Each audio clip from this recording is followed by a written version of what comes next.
जय जगन्नाथ दर्शक बंधु आपण मानक आमर चैनल को स्वागत।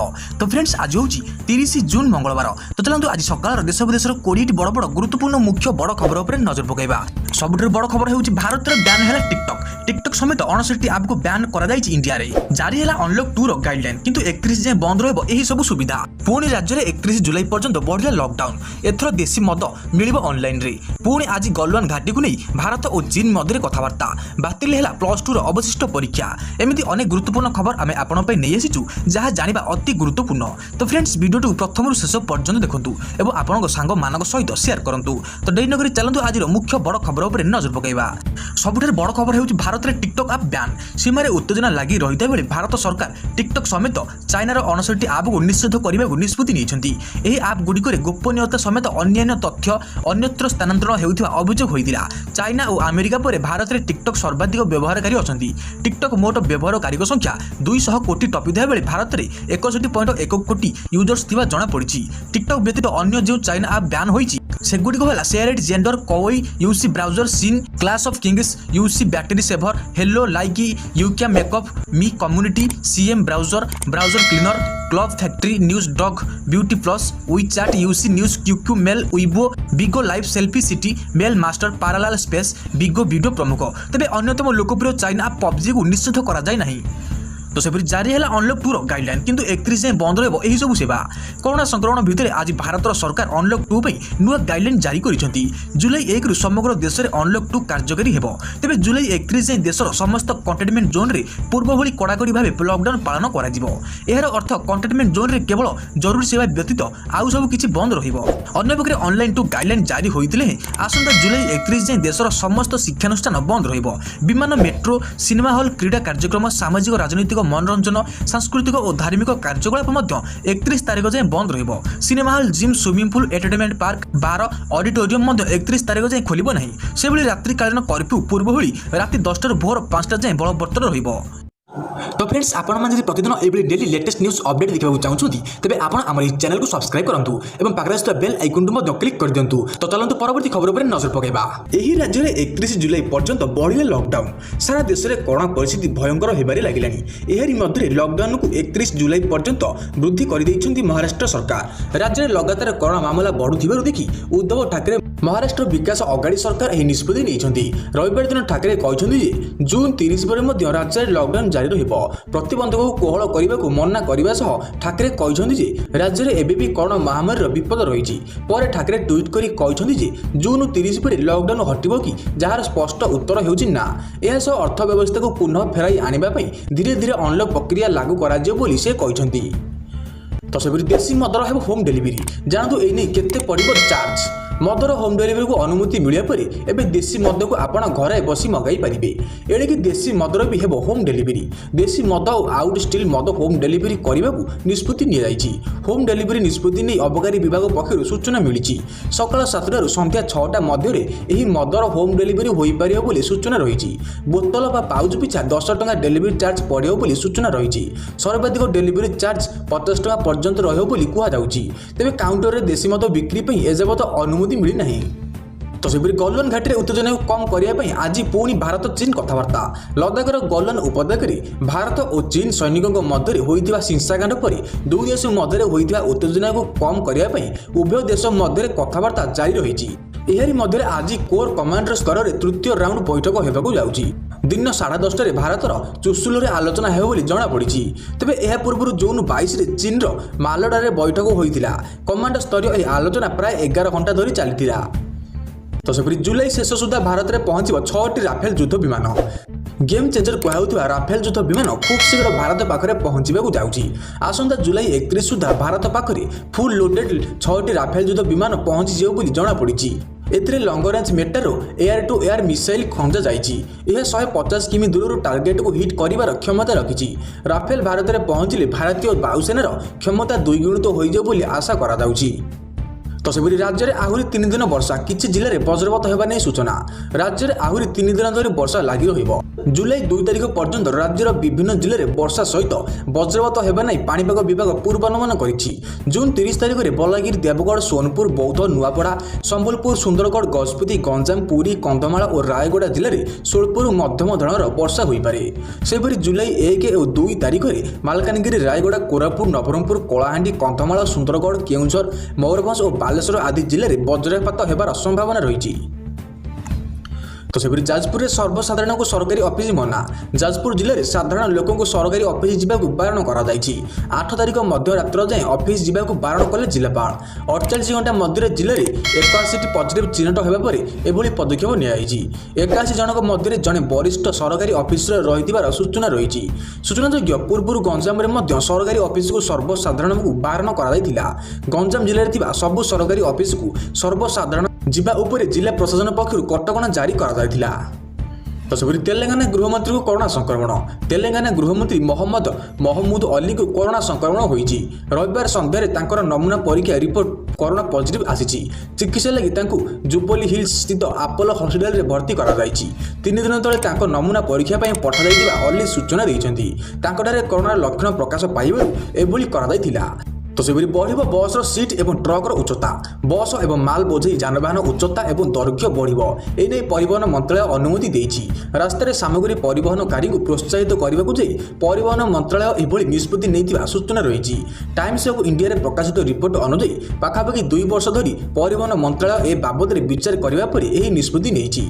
माल परिवहन जानगुड़िकर एक्सेल लोड 25% वृद्धि करने को मंत्रालय निष्पत्ति नैछि, जहाँ ट्रक गुड़िक अधिक ओजन बहन करने को अनुमति देबो। तो सेपरि देश में कोरोना भयावहता को दृष्टि रखी बातिल है +2 अवशिष्ट परीक्षा। बातिल है युक्त 2 अवशिष्ट परीक्षा। परीक्षार्थी को आउ देवाक पड़िबो नहीं बाकी थिबा परीक्षा। एने विद्यालय और गणशिक्षा विभाग पक्षर निष्पत्ति होईछि। जेहेतु केंद्र मानव संबल विकास मंत्रालय पक्षर परीक्षा परिचालन नहीं नूतन गाइडलाइन आसीछि। सीबीएसई और आईसीए बोर्ड कोरोना पई 10वीं एकादश परीक्षा को बातिल करिछि। राज्य मध्य छात्र छात्री सुरक्षा दृष्टि एही नीति विद्यालय और गणशिक्षा विभाग अनुसरण करिथिबा सूचना मिलिछि। राज्य में कोरोना संक्रमण बढ़ुथिबारु अवशिष्ट युक्त 2 परीक्षा बातिल करने पर विद्यालय और गणशिक्षा विभाग निष्पत्ति नैछि। तो सेपरि कोरोना औषध रेमडेसिविर ओडिशा रे पहुंचला। कोरोना औषध रेमडेसिविर ओडिशा पहुंचथिबा नै राज्य स्वास्थ्य विभाग अतिरिक्त मुख्य सचिव प्रदीप महापात्र सूचना दैछन्ति।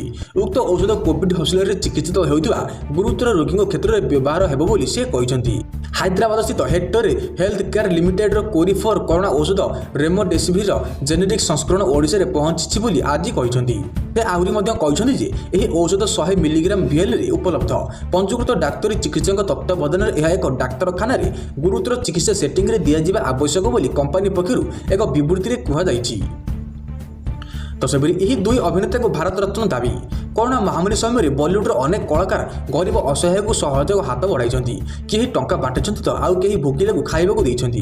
तबे एही तालिका सबुठ आगे रही सोनू सूद और खिलाड़ी हिरो अक्षय कुमार। सोनू प्रवासी श्रमिकों को घरे पहुंचाई गाड़ी ठारू आरंभ कर खाइबा पर्यंत समस्त प्रकार व्यवस्था करथिले। सेपरि अक्षय कुमार प्रधानमंत्री रिलीफ फंड को सबुठ अधिक 25 कोटी टंका दान करिसेंति। एबे एही 2 कलाकार को देशर सर्वोच्च सम्मान भारत रत्न रे सम्मानित करिया पई प्रशासक माने दाबी करिसेंति। गत 3 दिन है एने सोशल मीडिया रे प्रशासक माने ट्वीट करुछन्ति। तो सेपरि दिल्ली में प्लाज्मा बैंक घोषणा कले मुख्यमंत्री। कोरोना आक्रांतकों पर संजीवनी साजिता प्लाज्मा थेरापी को गुरुत्व देइछन्ति दिल्ली सरकार। खूब शीघ्र दिल्ली सरकार प्लाज्मा बैंक तैयारी करिवे बोली मुख्यमंत्री अरविंद केजरीवाल घोषणा करिसेंति। एमिति डोनरकर गस्त खर्च सरकार देवे बोली जणा पड़िछि। सोमवार एक वर्चुअल सांबादिक सम्मेलन में केजरीवाल कहिसन्ति कोरोना आक्रांतक चिकित्सा पई एक प्लाज्मा बैंक तैयारी करिबाकु जाउछु। यह समग्र देश में प्रथम प्लाज्मा बैंक हेबो। तो सेपरि हॉस्पिटल कर्मचारी गाइडलाइन जारी कला बीएमसी। विभिन्न हॉस्पिटल कार्यरत कर्मचारी भुवनेश्वर महानगर निगम बा बीएमसी पक्षर सोमवार गाइडलाइन जारी होईछि। भुवनेश्वर बस्ती अंचल में रहुवा कर्मचारी यही गाइडलाइन जारी करा जायछि। गाइडलाइन अनुसार बस्ती अंचल में रहुवा सबु कर्मचारी डाटाबेस प्रस्तुत पर सबु घरोई हॉस्पिटल कर्तृपक्ष को बीएमसी पक्षर निर्देश दिखाई। से बस्ती में रहुवा कर्मचारी एकाधिक्रमे 14 दिन ड्यूटी करेंगे। हॉस्पिटल परिसर में संपृक्त कर्मचारी रहणी व्यवस्था हेबो। 14 दिन ड्यूटी पर नेगेटिव रिपोर्ट देखी रिलीफ करा जिवो। तो सेपरि राष्ट्रपति डोनाल्ड ट्रम्प विरुद्ध गिरफ परवाना जारी कला ईरान। इंटरपोल लोड़िला सहायता। ईरान अमेरिकार राष्ट्रपति डोनाल्ड ट्रम्प विरुद्ध गिरफ परवाना जारी करिछि। ଇରାନ ବଗଦାଦରେ ଡ୍ରୋନ୍ ହମଲାରେ ଶୀର୍ଷ ଜେନେରାଲ କାସିମ ସୁଲେମାନିଙ୍କ ମୃତ୍ୟୁ ମାମଲାରେ ଟ୍ରମ୍ପଙ୍କ ବିରୁଦ୍ଧରେ ଏପରି ପଦକ୍ଷେପ ଉଠାଇଛି। ଏପରିକି ଏହି ଘଟଣାରେ ସାମିଲ 2 ଡର୍ଜନରୁ ଉର୍ଦ୍ଧ୍ୱ ଲୋକଙ୍କ ବିରୁଦ୍ଧରେ ମଧ୍ୟ ଗିରଫ ପରୱାନା ଜାରି କରାଯାଇଛି। ଏହି ସମସ୍ତଙ୍କୁ ଧରିବା ଲାଗି ତେହରାନ ଇଣ୍ଟରପୋଲର ସହାୟତା ଲୋଡ଼ିଛି। ସ୍ଥାନୀୟ ପିଟିସନର ଏହାର ସୂଚନା ଦେଇଛନ୍ତି। ତ ସେପରି LAC ବିବାଦ ଜଳପଥରେ ଭାରତ ଜାପାନ ସେନାର ମିଳିତ ସମରାଭ୍ୟାସ। ପୂର୍ବ ଲଦାଖରେ ଭାରତ ଚାଇନା ମଧ୍ୟରେ ତିକ୍ତତା ଚାଲିଥିବା ବେଳେ ଏବେ ଏହାର ମୁକାବିଲା ପାଇଁ ନୂଆ ରଣନୀତି ଆପଣାଇବା ସଂକେତ ଦେଇଛି ନୂଆଦିଲ୍ଲୀ। ଚାଇନା ସହ ତିକ୍ତତା ମଧ୍ୟରେ ଭାରତ ଓ ଜାପାନ ମିଳିତ ଭାବେ ଯୁଦ୍ଧ ଜାହାଜ ଦ୍ୱାରା ସମର କଳା ଦେଖାଇଛନ୍ତି। ଭାରତ ମହାସାଗର ଅଞ୍ଚଳର ମାଇଲକା ଷ୍ଟ୍ରଏଟାଠାରେ ଏଭଳି ସମରାଭ୍ୟାସ କରାଯାଇଛି। ଭାରତୀୟ ଯୁଦ୍ଧ ତୋପ ଏହି ଅଞ୍ଚଳରେ ପାଟ୍ରୋଲିଂ କରୁଛି। ତ ସେପରି 15 ଜୁଲାଇ ଯାଏଁ ଲକଡାଉନ। ଦିନକୁ ଦିନ କରୋନା ତାର କାୟା ବିସ୍ତାର କରିବାରେ ଲାଗିଛି। କରୋନା ପାଇଁ ବିଭିନ୍ନ ରାଜ୍ୟ ଲକଡାଉନ ଓ ସଟଡାଉନ ଅବଧି ବଢ଼ାଉଛନ୍ତି। ଏହି କ୍ରମରେ ମଣିପୁରର ମୁଖ୍ୟମନ୍ତ୍ରୀ ଏନ୍ ବୀରେନ୍ ସିଂହ ରବିବାର କହିଛନ୍ତି ଯେ ତାଙ୍କ ସରକାର ଜାରି ଲକଡାଉନକୁ ଆହୁରି ବଢ଼ାଇବାକୁ ନିଷ୍ପତ୍ତି ନେଇଛନ୍ତି। ଏହାକୁ ଜୁଲାଇ 1ରୁ 15 ଯାଏଁ ବଢ଼ାଇ ଦିଆଯାଇଛି। ରାଜ୍ୟରେ ଏବେ ଯାଏଁ କରୋନା ଭାଇରସ ସଂକ୍ରମଣ 1092 ମାମଲା ସାମ୍ନାକୁ ଆସିସାରିଛି। ଆଗାମୀ ଜୁନ୍ 30ରେ ଲକଡାଉନ ହଟାଯିବାର ସମ୍ଭାବନା ପ୍ରକାଶ କରାଯାଉଥିଲା। ତ ସେପରି ଛତ୍ରପୁର NSକୁ 7 ଦିନ ପାଇଁ ସଟଡାଉନ ଘୋଷଣା କଲେ ଗଞ୍ଜାମ ଜିଲ୍ଲାପାଳ। ଗଞ୍ଜାମ ଜିଲ୍ଲା ଅନ୍ତର୍ଗତ ଛତ୍ରପୁର NSକୁ 7 ଦିନ ପାଇଁ ସଟଡାଉନ ଘୋଷଣା କଲେ ଜିଲ୍ଲାପାଳ। ଆଜିଠାରୁ ଆଗାମୀ 7 ଦିନ ପର୍ଯ୍ୟନ୍ତ ଛତ୍ରପୁର NSକୁ ସଟଡାଉନ ଘୋଷଣା କରିଛନ୍ତି ଜିଲ୍ଲାପାଳ ବିଜୟ ଅମୃତ କୁଲାଙ୍ଗେ। ଜୁନ୍ 30 ତାରିଖରୁ ଠାରୁ ଜୁଲାଇ 6 ତାରିଖ ପର୍ଯ୍ୟନ୍ତ ସଟଡାଉନ ବଳବତ୍ତର ରହିବା ନେଇ ସୂଚନା ଦେଇଛନ୍ତି ଜିଲ୍ଲାପାଳ। ଏହି ସମୟ ଅତ୍ୟାବଶ୍ୟକ ସେବା ବ୍ୟତୀତ ଅନ୍ୟ ସମସ୍ତ ସେବା ବନ୍ଦ ରହିବା ନେଇ ଜିଲ୍ଲାପାଳ ନିର୍ଦ୍ଦେଶ ଦେଇଛନ୍ତି। କରୋନା ସଂକ୍ରମଣକୁ ରୋକିବା ପାଇଁ ଏପରି ପଦକ୍ଷେପ ନେଇଥିବା ଜିଲ୍ଲାପାଳ କୁଲାଙ୍ଗେ କହିଛନ୍ତି। ତ ସେପରି କରୋନା ଚିନ୍ତା ଭୁବନେଶ୍ୱରରେ ଗୋଷ୍ଠୀ ସଂକ୍ରମଣ ଭୟ। କରୋନା ମହାମାରୀ ଏବେ ରାଜଧାନୀ ଭୁବନେଶ୍ୱରବାସୀଙ୍କ ପାଇଁ ଚିନ୍ତା ବଢ଼ାଇଲାଣି। ଯେଉଁ ଭୟ ମାର୍ଚ୍ଚ ଅଧାରୁ ଏପ୍ରିଲ ଶେଷ ଯାଏଁ ରହିଥିଲା ଏବେ ସେହି ଭୟ ଜୁନ୍ ମାସରେ ଦେଖିବାକୁ ମିଳିଛି। ଯେଉଁ ହାରରେ କରୋନା ଭୁବନେଶ୍ୱରରେ ମାଡ଼ି ଚାଲିଛି ଯଦି ନିୟନ୍ତ୍ରଣକୁ ନ ଆସେ ତାହେଲେ ବିସ୍ଫୋରଣ ହେବାର ସମ୍ଭାବନା ରହିଥିବା ବିଶେଷଜ୍ଞମାନେ କହୁଛନ୍ତି। ଭୁବନେଶ୍ୱରରେ ଏବେ କରୋନା ଆକ୍ରାନ୍ତଙ୍କ ସଂଖ୍ୟା 300 ଟପିଛି। ଜୁନ୍ 29 ତାରିଖର ରିପୋର୍ଟ ଅନୁସାରେ ଆକ୍ରାନ୍ତଙ୍କ ସଂଖ୍ୟା 314ରେ ପହଞ୍ଚିଛି। ଜୁନ୍ ପୂର୍ବରୁ ଆକ୍ରାନ୍ତଙ୍କ ସଂଖ୍ୟା 100ରେ ସୀମିତ ଥିଲା। ହେଲେ ଜୁନ୍ ମାସରେ ଏହି ସଂଖ୍ୟା 200 ଛୁଇଁବ ବୋଲି ଲୋକଙ୍କ ମନରେ ଭୟ ବଢ଼ାଉଛି। ଏହାସହ ସ୍ଥାନୀୟ ସଂକ୍ରମଣ ମଧ୍ୟ ଚିନ୍ତା ବଢ଼ାଇଛି। ତ ସେହିପରି ଟଏଲେଟ୍ ଡିଜାଇନିଂ କଲେ ନାସା ଦେଉଛି 26 ଲକ୍ଷ ନଗଦ ପୁରସ୍କାର। ଚନ୍ଦ୍ର ତଥା ମହାକାଶକୁ ଯାଉଥିବା ଯାନରେ ସୁବିଧା ସୁଯୋଗ ଯେଉଁଭଳି ମିଳିପାରିବ ସେହି ନେଇ ନାସା ପକ୍ଷରୁ ଯୋଜନା ପ୍ରସ୍ତୁତ କରାଯାଉଛି। ମହାକାଶ ଯାନରେ ଟଏଲେଟ୍ ନିର୍ମାଣ ଲାଗି ନାସା ପକ୍ଷରୁ ସର୍ବସାଧାରଣଙ୍କର ସହାୟତା ଲୋଡ଼ାଯାଇଛି। ଉପଯୁକ୍ତ ଟଏଲେଟ୍ ଡିଜାଇନିଂ କରିଥିବା ବ୍ୟକ୍ତିକୁ ନାସା ପକ୍ଷରୁ ମୋଟ 26,40,000 ଟଙ୍କାର ପୁରସ୍କୃତ ଦିଆଯିବ ବୋଲି ଘୋଷଣା କରାଯାଇଛି।